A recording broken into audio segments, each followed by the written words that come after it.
agenda yang seterusnya iaitu tazkirah kawaid dakwah, iaitu prinsip asas metodologi dakwah, iaitu asas pertama di bawah tajuk dakwah adalah jalan keselamatan, yang mana akan disampaikan oleh Muallim Azlan.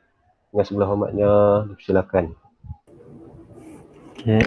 Baik, bismillahirrahmanirrahim. Alhamdulillahirrabbilalamin. Wassalatu wassalamu ala ashrafil anbiya'i wal mursalin wa ala alihi wa sahbihi ajma'in. Rabbi shrah li sadri wa yassir li amri wahlul 'uqdatam min lisani yafqahu qawli. Baik, assalamualaikum warahmatullahi wabarakatuh. Okay, terima kasih kepada Muallim Isalni selaku pengerusi majlis kita untuk malam ini, pengerusi usrah kita untuk malam ini. InsyaAllah anda diamanahkan untuk memberi sedikit tazkirah berkaitan dengan qawaid dakwah ataupun prinsip-prinsip asas dakwah. Okay, untuk kaedah yang pertama ataupun asas yang pertama. Kita dah mendengar mukadimah untuk buku ni, buku yang dikarang oleh Dr. Hammam Abdul Rahim Said berkaitan dengan bagaimana prinsip-prinsip ataupun kaedah-kaedah yang kita boleh amalkan ataupun aplikasikan dalam konsep menyebarluaskan dakwah. Jadi kalau minggu lepas kita telah pun mendengar mukadimahnya daripada Muallim Faris, okey, jadi minggu ni kita terus sahaja kepada kaedah yang pertama. Dia ada semua sekali 21 kaedah. Jadi insya-Allah ana akan berkongsi berkaitan dengan kaedah yang pertama ini, dan terima kasih ana ucapkan kepada Muallim Iqbal sebab tolong sediakan slide.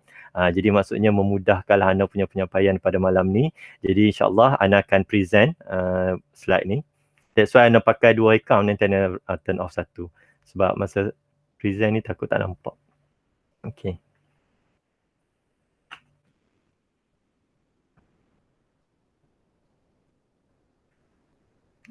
Baik. So, ini adalah kaedah yang pertama. Okey, kaedah yang pertama di bawah tajuk dakwah kepada Allah adalah jalan yang penyelamat dunia dan akhirat. Okey, dakwah kepada Allah adalah jalan yang penyelamat dunia dan akhirat, insya-Allah. Jadi bila kita cerita pasal dakwah, okey, sebelum anda masuk kepada isi yang betul, yang akan dikongsikan dalam buku ni, okey. So anda menyerulah insya-Allah terutama kepada diri anda sendiri. Mungkin kalau kita cerita pasal dakwah ni, kita mungkin ingat peranan dakwah ini hanya terletak kepada bahu-bahu ulama-ulama, betul tak, alim ulama. Yang mana sebenarnya kalau kita lihat beza di antara pendakwah dengan ulama itu sebenarnya ada bezanya. Yang mana kalau kita lihat ulama itu memang mereka yang ilmuwan, mereka yang mencari-cari ilmu dan mereka mengumpulkan ilmu dan mereka seorang yang dikenali sangat berilmu. Tapi kalau kita sebagai pendakwah ini, okey, sebenarnya tanggungjawab kita, apa yang kita dapat tu itu kita sampaikan. Apa yang kita dapat kita sampaikan. Tapi kalau ilmu ulama ni, maksudnya dia memang tugasnya adalah untuk mencari ilmu tu dan juga menyampaikanlah. Tapi kalau kita, apa yang kita dapat tu kita sampaikan, insya-Allah.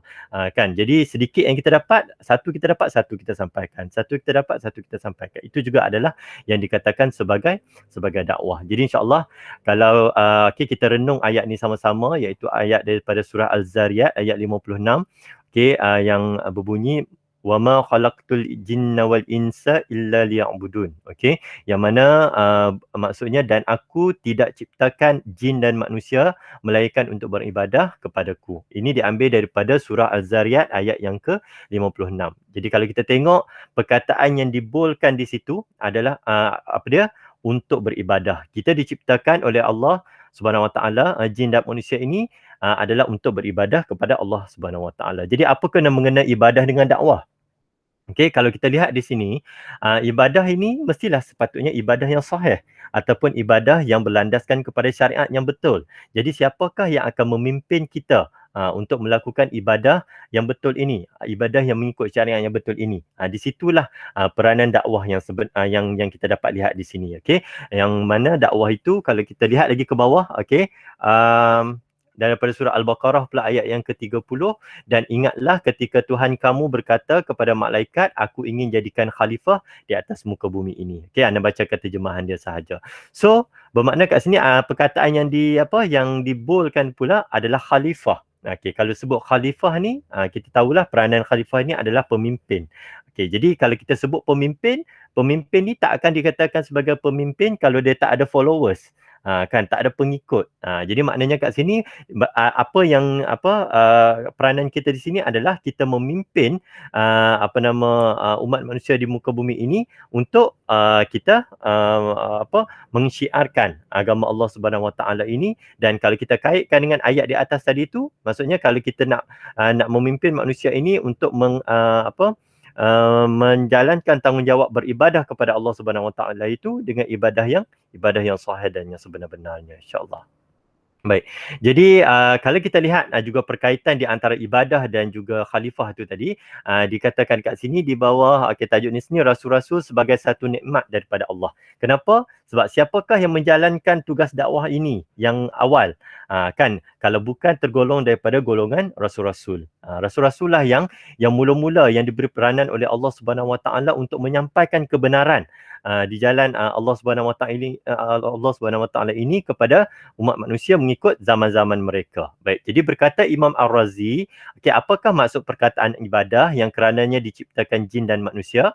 Kita katakan mengagungkan suruhan Allah dan kasihan belas kepada makhluk Allah Subhanahu Wa Taala. Jadi kalau kita tengok dekat sini, dakwah ini adalah merupakan ataupun rasul-rasul yang menyampaikan dakwah ini merupakan satu nikmat.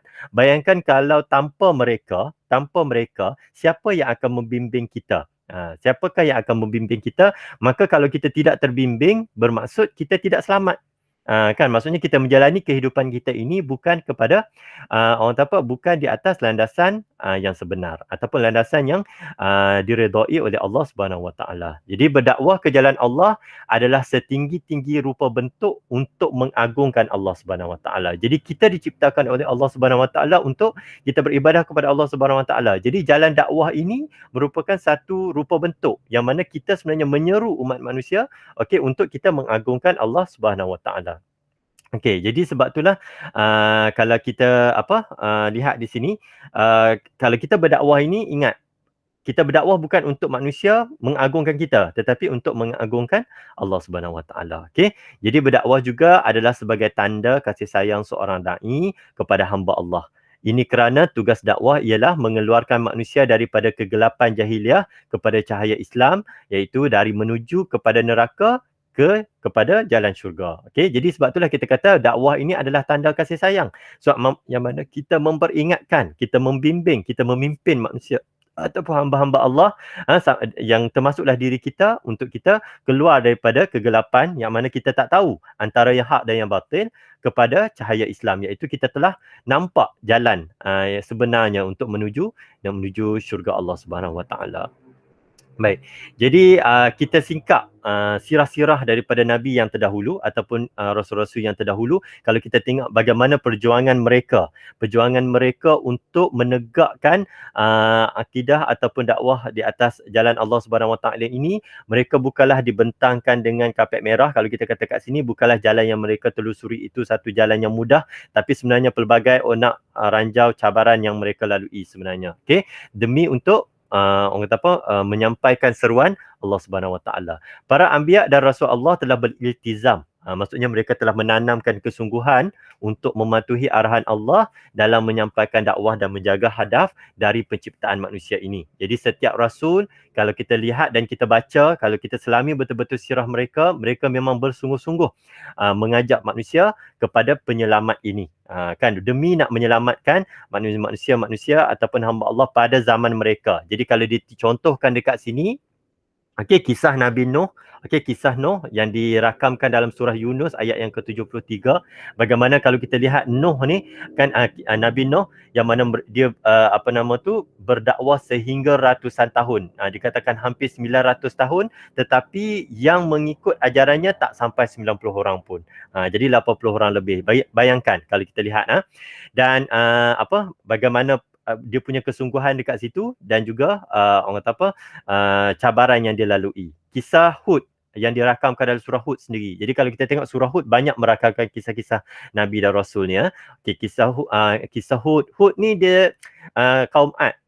Kan kalau kita tengok kaum Ad ni, dia merupakan kaum yang memang gagah perkasa, kekar. Mereka ni diselamatkan pada zaman yang banjir yang berlaku dalam kisah Nabi Nuh tu kan. Okey, tetapi mereka ingkar. Mereka mula kembali kepada kesyirikan kepada Allah Subhanahu Wa Taala. Mereka diberi banyak kelebihan sebenarnya. Okey, anda taklah bercadang untuk nak cerita lebih teliti tentang kisah-kisah ni, cuma kita nak ambil iktibar sahaja bagaimana Allah Taala melebihkan kaum Ad ini yang mana mereka terkenal sebagai golongan yang sangat perkasa. Kisah Nabi Soleh yang kaum Samud, okey, dan kisah Nabi Lut. Kalau kita tengok kisah Nabi Lut, iaitu sepupu kepada Nabi Ibrahim. Kalau kita tengok Lut yang terkenal dengan masyarakatnya pada zaman itu yang mengamalkan orang kata inilah nafsu songsang. Kalau kita tengok apa yang anda tertarik untuk kita kongsikan dekat sini, kisah Lut, bagaimana kalau kita tengok kisah dua malaikat yang turun, tiga malaikat kan yang turun yang berkunjung ke ke rumah Nabi Ibrahim, dan kemudiannya mereka terus ke ke rumah Lut yang membawa dua khabar, iaitu khabar gembira untuk Nabi Ibrahim atas kelahiran Ishak dan juga Nabi Lut ini. Okey, masa malaikat ini datang, kan, Lut ini disebabkan iltizam dia yang betul-betul nak menyelamatkan umat dia pada masa tu, kan, dia sempat lagi berdakwah, yang mana dia menawarkan anak perempuan dia kepada lelaki-lelaki yang datang nak minta yang inilah tetamu dia ni, kan. Maksudnya kat situ, walaupun dalam keadaan dia mungkin dia marah masa tu, ataupun mungkin dia rasa macam dah give up sampai tahap macam tu sekali, walaupun malaikat itu datang memang dengan seruan yang dia kaum ni akan dilaknat, kan, tetapi dia masih lagi berdakwah dengan menawarkan anak perempuan dia. Okey, kalau kita tengok kisah Syuaib pula, bagaimana dia berdakwah kepada kaum Madian yang mengamalkan orang kata masalah mengurangkan sukatan timbangan tu kan. Okey, dan juga Musa memang sangat terkenal lah, sebab kisah Musa alaihissalam seorang rasul yang dirakamkan namanya paling banyak dalam Al-Quran, sehingga 130 lebih. Dan kita tahu bahawa dia menghadapi cabaran untuk melawan Firaun. Okey, kalau kita tengok kisah-kisah ni semua, okey, bukan sahaja Firaun tetapi juga atas keingkaran kaum Bani Israel pada masa tu. Okey, jadi kalau kita tengok sirah-sirah daripada nabi terdahulu ini, bagaimana perjuangan mereka untuk menegakkan dakwah Allah, dakwah di atas jalan Allah Subhanahu Wa Taala ini. Memang mereka menghadapi pelbagai cabaran. Demi apa? Demi berbalik kepada tajuk kita, untuk menyelamatkan umat-umat mereka pada masa itu. Okey, jadi firman Allah dalam surah Yunus ni yang maksudnya, kemudian kami selamatkan rasul-rasul kami dan orang-orang yang beriman. Demikianlah menjadi kewajipan kami untuk menyelamatkan orang-orang yang beriman.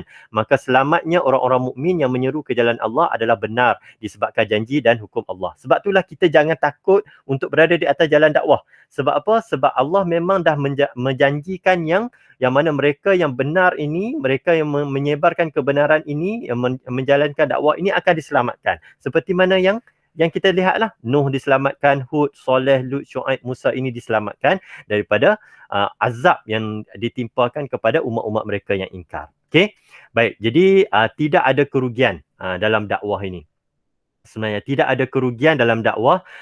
Para da'i ini akan berkorban pada jalannya dengan sungguh-sungguh, iaitu sanggup nak menghabiskan apa yang mahal dan mewah baginya. Mereka disiksa dan mereka menganggap mati di jalan dakwah itu ialah hidup. Ini kalau orang yang betul-betul dia beriman dengan janji-janji Allah ini, dia akan pegang kepada kata-kata ini, kan.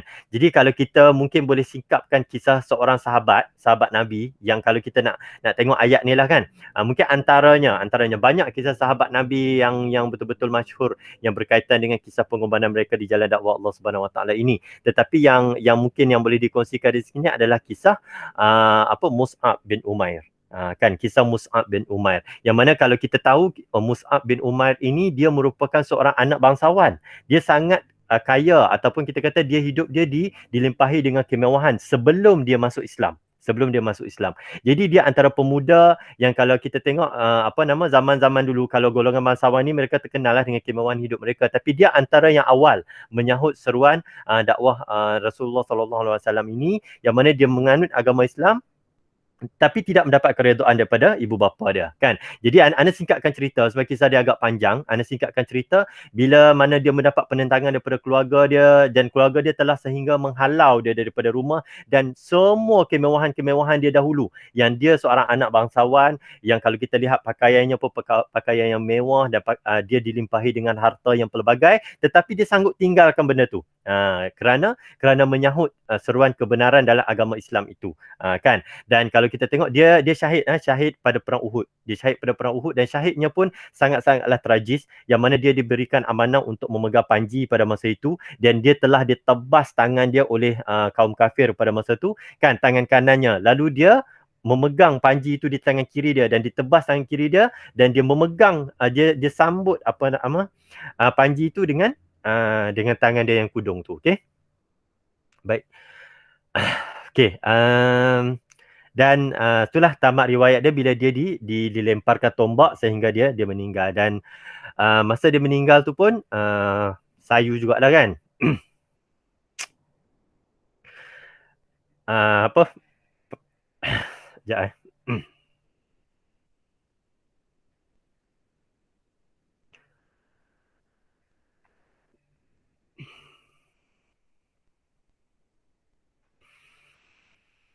Okey, dia punya badan dia apa? Sekejap.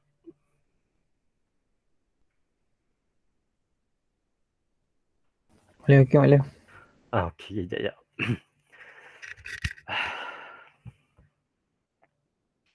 Okey, itulah apa?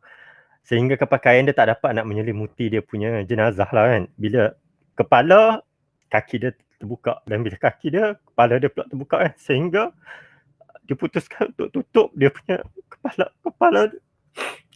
dan kaki dia diselimuti dengan daun-daun kering. Okey.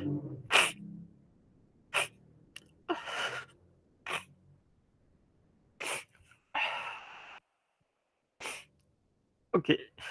So kita boleh tengoklah kat situ betapa kuatnya pengorbanan sehingga sanggup korbankan segala kemewahan demi agama Allah. Okey. Okey. Anda teruskan. Okey.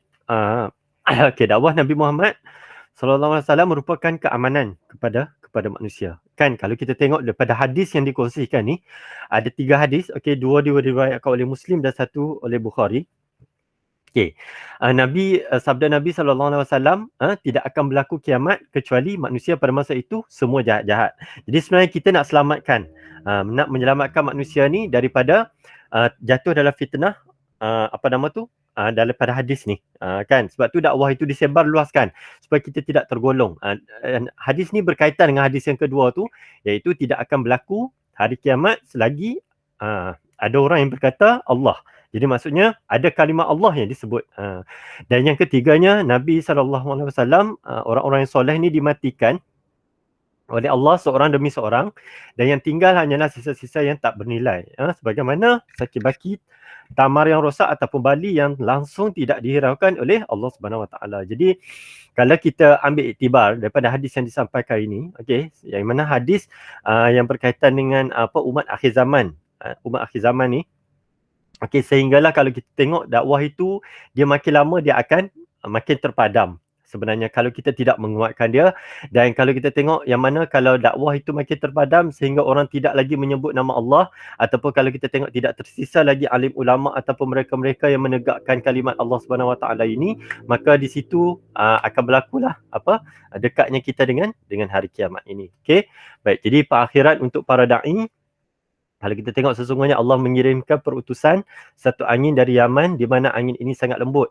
Angin ini tidak akan meninggalkan seorang pun yang mana dalam hatinya mempunyai iman walaupun sebesar bijian, melainkan angin itu mematikan orang tersebut. Jadi kalau kita tengok daripada sinilah, kan, angin yang sangat lembut ini mematikan mereka-mereka yang beriman. Lalu tersisalah mereka yang tidak beriman. Jadi Rasulullah sallallahu alaihi wasallam bersabda, akan sentiasa ada kumpulan daripada umatku yang berperang di jalan Allah. Mereka melawan musuh-musuh Allah, mereka tidak dapat diganggu oleh orang-orang yang menentang mereka sehingga datangnya kepada mereka hari kiamat dan mereka berada dalam keadaan yang demikian. Jadi kalau kita lihat selain daripada kisah-kisah Rasul yang sangat masyhur yang dirakamkan dalam Al-Quran, kita dapat juga lihat bagaimana pengorbanan imam-imam besar. Kalau kita tengok bagaimana anda bagi contoh, kalau kita lihat banyak contoh-contoh orang kata alim ulama yang mereka dipenjara, diseksa, malah ada yang sehingga dipancung kepalanya kan hanya kerana menegakkan kalimah Allah. Cuba kita lihat kisah Imam Syafi'i, bagaimana dia telah difitnah pada zaman dia tu, yang mana mereka mengklaim dia sebagai Syiah. Okey, yang mana dia telah diseksa, dibawa daripada Yaman ke Baghdad pada masa tu, kan, hanya kerana ada orang yang tak suka atas dakwah yang dia sampaikan. Jadi di atas pada masa tu zaman Khalifah Abbasiyah, dia atas kebijaksanaan Khalifah Harun Ar-Rasyid lah dia dibebaskan. Yang kalau kita tengok Khalifah Harun Ar-Rasyid sangat mengagungi ulama. Kita boleh tengok cerita tu agak panjang kalau kita nak ni. Cuma anda nak kata betapa seksanya dibawa daripada Yaman dalam keadaan kaki digari, tangan digari tu, kan, bagaimana perjuangan Imam Syafi'i. Begitu juga dengan Imam Ahmad bin Hanbal yang mana diseksa selama 30 bulan disebabkan oleh fitnah Mu'tazilah. Kalau kita tengok, kita singkat kisah mereka 30 bulan dan dicambuk. Kalau kita tengok dicambuk tu di inilah macam disebat sehingga hampir separuh mati, tetapi masih kalimat bibir dia memang Mu'tazilah ni, kalau kita tengok dia nak minta dia nak orang cakap Al-Quran tu adalah makhluk. Bukan kalam Allah, kan, tapi disebabkan Imam Ahmad ni dia sangat orang kata tegah, kekar dengan dia punya, dan sangat orang kata kuatlah pegangan akidah dia di atas perjuangan dia itulah. Kalau kita tengok Baghdad pada masa itu ramai yang menganut agama yang atas agama tauhid yang sebenar. Okey, baik. So di sini ana cerita dua kisah tu berdasarkan kepada kisah sabda Rasulullah ni lah, supaya kita dapat ambil iktibar. Jadi insya-Allah setakat itu sahaja perkongsian daripada ana, wallahu alam bisawab, dan apa yang baik itu datang daripada Allah Subhanahu Wa Taala, yang kurang daripada diri ana sendiri, dan ana minta maaf kalau mungkin drive masa terlalu panjang. Semoga perkongsian ini dapat memberi manfaat kepada kita bersama, dan kita dapat insya-Allah menegakkan kaedah yang pertama ini, iaitu dakwah kepada Allah adalah jalan yang akan menyelamatkan kita bukan sahaja setakat di dunia, malah di akhirat. Anda kembali setakat itu saja. Wabillahi taufiq wa hidayah. Assalamualaikum warahmatullahi wabarakatuh. Dan anda kembalikan semula kepada Muallim Salmi. Terima kasih ucapkan kepada Muallim Azlan di atas pencerahan di bawah tajuk Qawaid Dakwah, prinsip asas menjadi dakwah, iaitu dakwah adalah jalan keselamatan. Yang mana dapat saya simpulkan iaitu dakwah kepada Allah ni adalah satu penyelamat kita untuk dunia dan juga akhirat. Yang seperti mana saya dapat ambil iaitu apa ilmu yang kita miliki perlu kita berkongsi dengan orang lain. Itulah ilmu yang kita, kalau kita ni sebagai murabi lagi besar lah. Selagi mana anak murid kita mengamalkan ilmu yang kita ajak tu, insya-Allah itulah bekalan kita di alam kubur nanti, insya-Allah. Dan seterusnya yang mana dipandu iaitu ibadah yang sahih ataupun betul, yang mana dipimpin oleh seorang rasul ataupun khalifah, iaitu mengagungkan Allah. Yang mana dalam menyampaikan dakwah ni juga kita menghadapi pelbagai cabaran seperti mana yang dikongsi oleh Azlan tadi. Setiap Nabi ataupun Rasul mempunyai cabaran tersendiri untuk mentauhidkan, iaitu untuk mentauhidkan umatnya, mengesahkan Allah. Kalau kita tengok Nabi Muhammad sendiri, selepas mana kematian bapa saudara dia Abu Talib dan juga kematian isinya Khadijah, ataupun dikatakan tun tu adalah tun duka cita. Kalau kita tengok situ, yang mana Nabi bawa diri ke Taif. Ke Taif iaitu untuk berdakwah. Dengan harapan dakwah yang Nabi bawa tu diterima. Tapi itulah, bila mana sampai di Taif, ditolak oleh Bani Taqif. Yang mana apa yang mereka buat, di kanak-kanak yang bila mana mereka melihat Nabi Muhammad tu, mereka lontak batu ni sampaikan mengalir darah hingga ke kaki, sampai kalau kita pakai kasut tu, kasut kita basah lah, kita kata macam tu, tapi basah tu basah yang dimaksudkan tu basah darah Nabi Muhammad. Macam itulah. yang Nabi terima bila mana untuk berdakwah, cabaran untuk berdakwah. Dan alhamdulillah hanya seorang saja yang menerima. Yang menerima iaitu seorang hamba yang bernama Adas kepada tuannya Utbah bin Syaibah. Inilah apa kalau kita tengok apa yang berlaku kepada Nabi kita Nabi Muhammad SAW, cabaran. Maksudnya banyak lagi lah cabaran yang Nabi hadapi untuk menyampaikan dakwah. Alhamdulillah bila mana dakwah disampaikan secara terus, itulah hasil yang mana yang kita dapat sekarang ni, yang mana kita dapat capai, iaitu Islam kita. Okey, yang mana dalam dakwah juga tidak ada kerugian. Okey. Jadi saya pun tak mau panjang-panjang sebab tu simpulan. Okey.